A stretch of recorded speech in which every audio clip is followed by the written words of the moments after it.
Assalamu alaikum student. Today our topic is partial fraction. What is partial fraction? जैसा कि नाम से आपको पता चल रहा है कि फ्रैक्शन को डिवाइड कर देना डिफरेंट पार्ट्स में और सम की फॉर्म में लिख देना। जिस तरह से हम फैक्टराइजेशन में फैक्टर्स बनाते हैं उन्हें प्रोडक्ट फॉर्म में लिखते हैं, इसी तरह पार्शियल फ्रैक्शन में हम गिवन फ्रैक्शन के पार्ट्स बनाएंगे और उन्हें सम की फॉर्म में लिखेंगे। अब पार्शियल फ्रैक्शन के लिए आपके पास प्रॉपर फ्रैक्शन होना ज़रूरी है। हमारे पास दो टाइप के फ्रैक्शंस होते हैं, प्रॉपर फ्रैक्शन और एक इम्प्रॉपर फ्रैक्शन।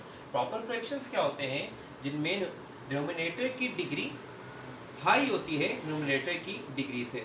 फॉर एग्जांपल आप बोर्ड के ऊपर देख सकते हैं कि यहाँ पे डिनोमिनेटर की हाईएस्ट डिग्री क्या है 2 और न्यूमरेटर की हाईएस्ट डिग्री 1 है। तो इसका मतलब है कि हमारे पास ये फ्रैक्शन प्रॉपर फ्रैक्शन है। इसी तरह ये सेकंड फ्रैक्शन देखिए, यहाँ पे 3x + 2 over x + 1 into x - 2। अब यहाँ पे हम डिग्री कैसे चेक करेंगे? आप देखिए ये दोनों फैक्टर्स जो हैं ये दोनों लीनियर फैक्टर हैं, ठीक है, और दोनों आपस में मल्टीप्लाई हो रहे हैं। तो आपने कंप्लीट मल्टीप्लाई करके चेक नहीं करना, आपने जस्ट ये करना है कि फर्स्ट एलिमेंट को या फर्स्ट वेरिएबल को फर्स्ट वेरिएबल से मल्टीप्लाई करें।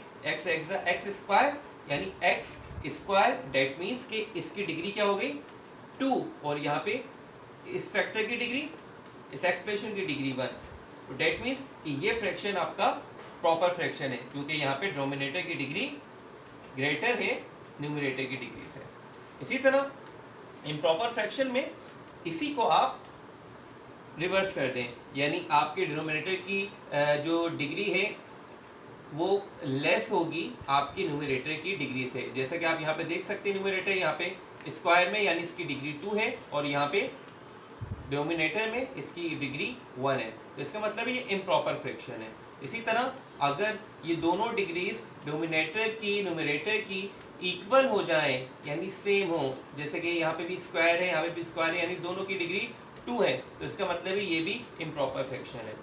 अब पार्शियल फ्रैक्शन के लिए हमारे पास प्रॉपर फ्रैक्शन का होना ज़रूरी है। अगर हमारे पास इम्प्रॉपर फ्रैक्शन आ जाता है तो पहले हम उसे कन्वर्ट करेंगे प्रॉपर फ्रैक्शन में, देन हम उसे सॉल्व करेंगे पार्शियल फ्रैक्शन में। इसी तरह अगर प्रॉपर फ्रैक्शन आ जाता है फिर तो कोई मसला ही नहीं है, उसको हम डायरेक्टली सॉल्व करेंगे। और सॉल्व करने के लिए हमारे पास पार्शियल फ्रैक्शन के 4 केसेस होते हैं, जिसमें से अब हम केस 1 को डिस्कस करेंगे।